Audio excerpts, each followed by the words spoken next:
From his initial written statement, these allegations are completely false and are a desperate political attack by the National Democratic Party and the Washington Post on this campaign. Don't you love it when they try to swap out me with this campaign?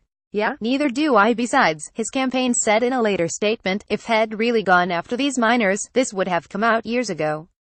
Fake news, he added. This week, another woman, Beverly Young Nelson, came forward to say that she, too, was a 16-year-old victim of Roy Moore's. In an emotional televised statement, Nelson described how Moore offered her a ride home from her waitressing job but then pulled his car to the back of the restaurant. I was alarmed, and I immediately asked him what he was doing, she said. Instead of answering my questions, Mr. Moore reached over and began groping me and putting his hands on my breast.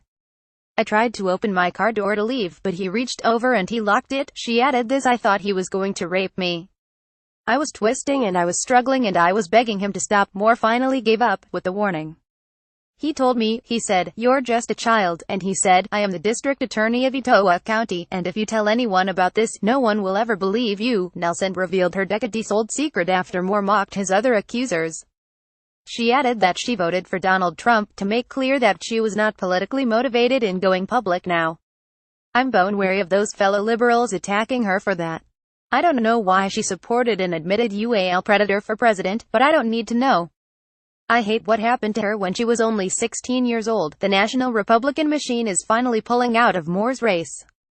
Many GOP leaders now call for him to step aside.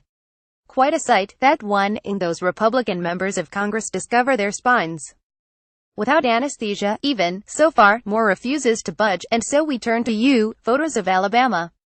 Your country needs you. Imagine the message for every girl in America if Roy Moore is elected to the U.S. Senate. You know the right thing to do here. You and I, we know. Connie Schultz is a columnist and professional in residence at Kent State University's School of Journalism. Email con.schultz@yahoo.com. What's your view? Got an opinion about this issue? Send a letter to the editor, and you just might get published.